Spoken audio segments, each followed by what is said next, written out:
नए सांसद भवन के पहले कानून के रूप में नारी शक्ति वंदन अधिनियम 2023 विशाल बहुमत से पारित करने के लिए गृह मंत्री श्री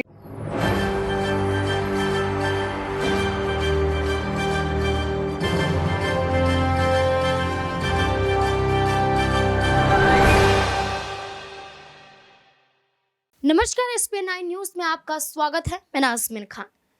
बीते दिन लोकसभा और राज्यसभा में कार्यवाही चलती है और यहाँ पर तमाम सांसद अपने बयान सामने लाते हैं। जो बयान उनके होते हैं या तो विपक्ष पर हमला होता है या फिर केंद्र सरकार पर हमला होता है या फिर ऐसी बातें सामने आती हैं जो कई बार किसी ने सुनी भी ना हो।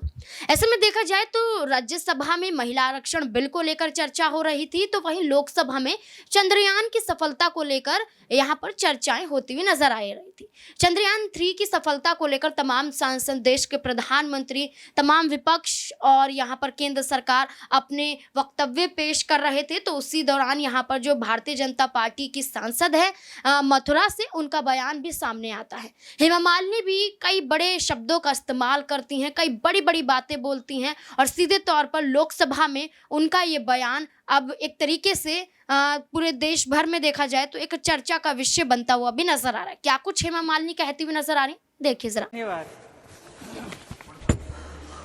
I am extremely happy and delighted to be speaking in this beautiful new Sansad Bhavan for the first time. Thank you so much for giving this opportunity. अध्यक्ष महोदय, सबसे पहले मैं सभी माननीय सांसदों को धन्यवाद करती हूं। नए सांसद भवन के पहले कानून के रूप में नारी शक्ति वंदन अधिनियम 2023 विशाल बहुमत से पारित करने के लिए गृह मंत्री श्री अमित शाह जी को, कानून मंत्री मेघवाल जी को, अर्जुन मेघवाल जी को ऐतिहासिक भाषण के लिए आभार व्यक्त करती हूं और आपको भी और हमारे प्रधानमंत्री जी को भी अभिनंदन करती हूं।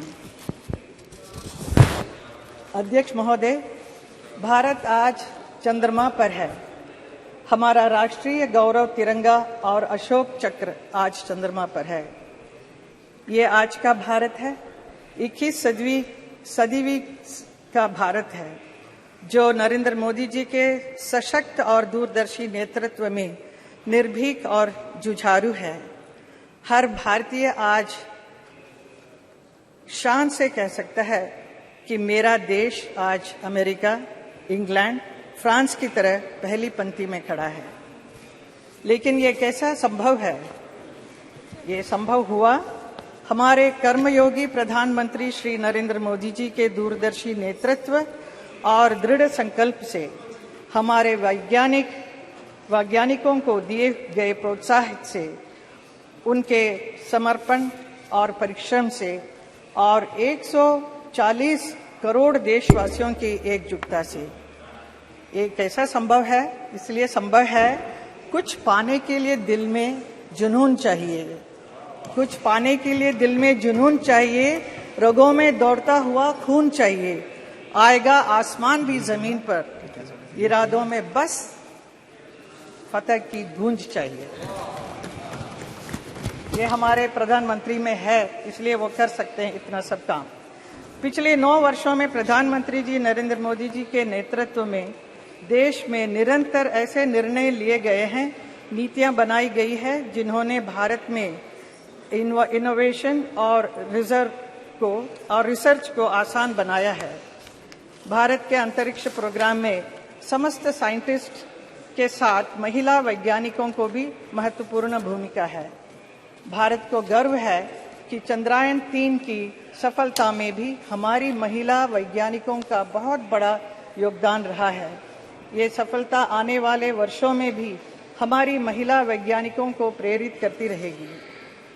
चंद्रयान मिशन से जुड़े 2 महत्वपूर्ण पॉइंट, तिरंगा और शिव शक्ति, और ये सिर्फ नाम ही नहीं बल्कि ये हमारी हजारों वर्ष पुरानी विरासत और आज की वैज्ञानिक आकांक्षाओं वाले भारत को एक सूत्र में पिरोती है। जैसा कि प्रधानमंत्री जी चंद्रयान की सफलता पर इसरो के वैज्ञानिकों को संबोधित करते हुए कहा था, भारत के पास विज्ञान के ज्ञान का जो खजाना है वो गुलामी के लंबे कालखंड में दब गया है, छुप गया है। आज़ादी के इस अमृत काल में हमें इस खजाने को भी ढूंढना है, उस पर रिसर्च भी करनी है और दुनिया को इसके बारे में बताना भी है। भारत दुनिया की सबसे युवा प्रतिभा वालों देश है। नई पीढ़ी के लिए ये संदेश है कि भारत के प्राचीन ग्रंथों में खगोलीय सूत्रों को वैज्ञानिक रूप से साबित करने के लिए और उनका नए सिरे से अध्ययन करने के लिए आगे आएं। यही भावना 2047 में विकसित भारत के सपने को साकार करेगी।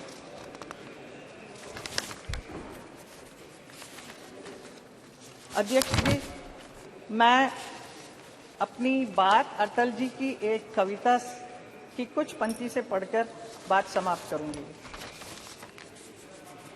मैं तेज पुंज तमलीन जगत में फैलाया मैंने प्रकाश, जगती का रच करके विनाश, कब चाहा है निज का विकास। शरणागत की रक्षा की है मैंने अपना जीवन देकर, विश्वास नहीं यदि आता तो साक्षी है ये इतिहास अमर। यदि आज दिल्ली के खंडहर सदियों की निद्रा से जगकर गुंजार उठे ऊंचे स्वर से हिंदू की जय, तो क्या विस्मय। हिंदू तन मन, हिंदू जीवन, रग रग हिंदू मेरा परिचय। धन्यवाद। श्री के राम मोहन नायडू। जैसे कि वो देश के प्रधानमंत्री का अभिवादन कर रही थी, उनको धन्यवाद अर्पित कर रही थी। चंद्रयान 3 की सफलता को लेकर प्रधानमंत्री का जिक्र करते हुए काफ़ी बड़ी बड़ी बातें कह रही थी और उनका सीधे तौर पर महिला आरक्षण बिल को लेकर भी कई बड़ी बातें कहना था। यहाँ पर देखा जाए तो अपनी ही सरकार की तारीफें करती हुई ज़्यादा नजर आई, उन सरकार की जहाँ पर जब राहुल गांधी के फ्लाइंग किस वाला मामला सामने आया था तो यही हेमा मालिनी ने स्मृति ईरानी की पोल खोल दी थी कि राहुल गांधी ने तो कोई फ्लाइंग किस नहीं की। अब ऐसे में वही यहाँ पर तारीफें करती हुई नजर आ रही हैं। तो ये तो वाजिब सी बात है कि अगर यहाँ पर सीधे तौर पर अगर ये देखा जाए कि अगर आपको किसी पार्टी में बने रहना है तो उस पार्टी में कितनी भी बुराइयां क्यों ना हो, उस पार्टी की तारीफ तो जरूर करना है क्योंकि आपको अपनी कुर्सी भी बचानी है। तो वही जद्दोजहद में हेमा मालिनी भी नजर आई। हेमा मालिनी के बयान से आप कितने सहमत हैं, हेमा मालिनी को लेकर आपकी क्या राय है, कमेंट बॉक्स में जरूर बताएं। धन्यवाद।